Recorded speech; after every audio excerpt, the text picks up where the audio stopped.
Another unfinished home vandalized. Let's have a look. Hello everyone, Florian here. Welcome to another episode of HeiseSays. Sadly, this is the other side of the construction apocalypse where, well, homes are getting vandalized, and it's claimed that they're tradies. It might just be. There's a development up the road that I drive past every way to 7-Eleven. The whole front townhouse or unit has been completely burned out. Now, I'm hoping that it's just a accident, not someone who hasn't gotten paid and has committed a crime. That's the concern. So, disgruntled tradies left out of pocket from the recent collapse of a construction firm have ripped out equipment and trashed one customer's house in an act of vengeance. This is the thing. Once you bolt down the equipment, it's now the property of the owner because you don't know if they haven't paid for it. You can't go and take it back if the builder doesn't pay you. That's the problem. Disgruntled tradies left out of pocket from the recent collapse of a construction firm have ripped out the equipment from one customer's house to try to recoup their money. They also appear to have trashed the home and left it in an unsafe state, with the owner calling it a death trap. On Tuesday, news.com.au reported that West Australian based building company, the Slater Group, had appointed liquidators to wind up the company. The liquidators told news.com.au that Slater Group's liquidation would see 10 staff members lose their jobs and had left the fate of 15 building projects, both commercial and residential, in jeopardy. John is one of those unlucky customers and claims that since the news broke out of the firm's demise, his home has been completely wrecked.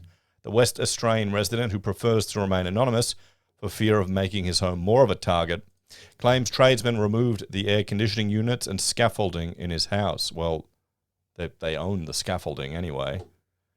Tradies have been taking out all the aircon equipment in lieu of payment from the builder.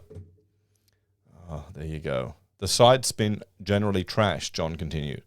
The scaffolders weren't getting paid, so they came and took all that down, knocking over a custom brickwork wall and removing the safety barriers, which were stopping anyone on site from potentially falling from the top floor. They've literally left it a death trap, he said. Well, they've not been paid. So you can't work on it. It's going to be the problem of the next builder. Pictures supplied to news.com.au showed the balcony and walls are ruined, despite the fact they were completed in the building stage some time ago. Oh, crap. There you go. It's understood this damage was incurred when tradesmen removed the scaffold in place for other parts of the house following the announcement Slater Group had gone bust. Piles of bricks appear to have been pushed over out of spite, while rubbish has been dumped in his yard as well. And to make matters more frustrating, John has actually paid $8,000 for the aircon unit out of his own pocket, going directly to the contractor rather than having it installed through the building company. Oh, are you kidding? So is that someone stealing it? So the installer who took it wasn't the builder, wasn't taking the builder's asset. He stole our property, he said. Well, all of it is. Yeah. So that had to be reported to police, who I hope find it at his place with the serial number we gave him. Oh, boy. John said he was not surprised to learn Slater Group had gone under, saying it had been an open secret for months that the company was on the verge of ruin. Now, this is the problem. The rumor mill gets going and then it just causes problems. As a customer, the helplessness of the months going by, just watching and waiting and willing for the builder to finally admit it's over and go into liquidation is heartbreaking and incredibly stressful, exhausting and expensive, he said. He said it became particularly obvious in the last 6 months, with no work being done at all on his site in that period of time, and workers in the company taking longer and longer to respond to him. All up, the builder's liquidation is expected to cost the man tens of thousands of dollars. He spent $60,000 in rent over the years while the build was underway, and claims ruined cladding will cost an additional $20,000, as well as replacing the aircon unit. Another big kicker that I'm sure will be hurting many is that we took out a loan with a fixed interest rate term. Every month we're not in the new house is a month we're paying rent, paying some mortgage, and not able to put extra in the home loan to lower its balance while still on the low fixed rate. Samuel Freeman and Claire Bailey of the Big Four accounting firm Ernst & Young are the joint liquidators of Slater Group. Mr. Freeman told news.com.au the company had ceased trading and that it was too early to tell how many creditors there were or the company's total asset and liabilities. The next 48 hours are about gathering information. Then we'll have more information, he said. It's a difficult situation for everyone.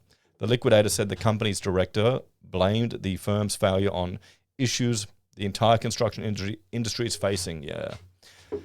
Cost escalations, locked-in price contracts. Yeah, I mean, this is the construction apocalypse we've been talking about, guys.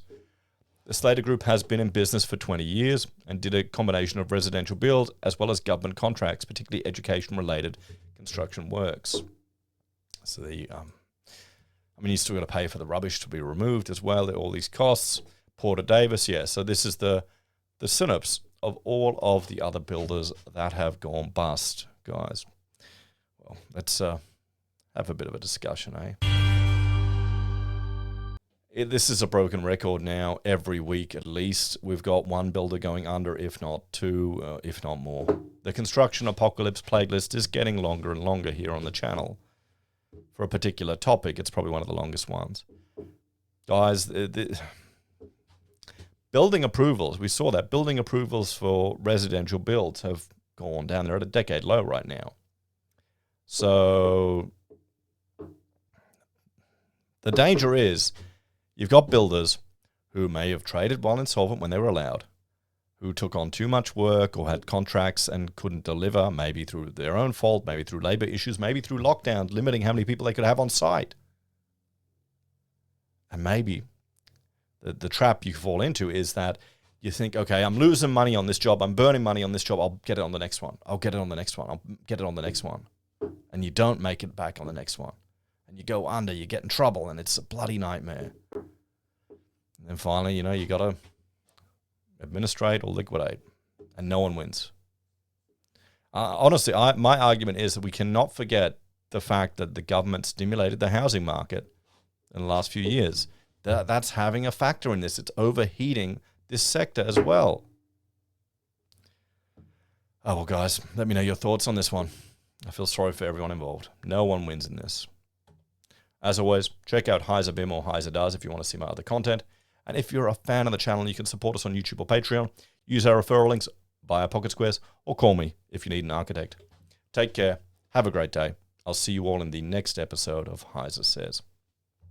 Hopefully it won't be another builder going bust. That seems to be the regular thing right now. It's just, yeah, I don't know, guys. You tell me. Anyway, I'll see you next time.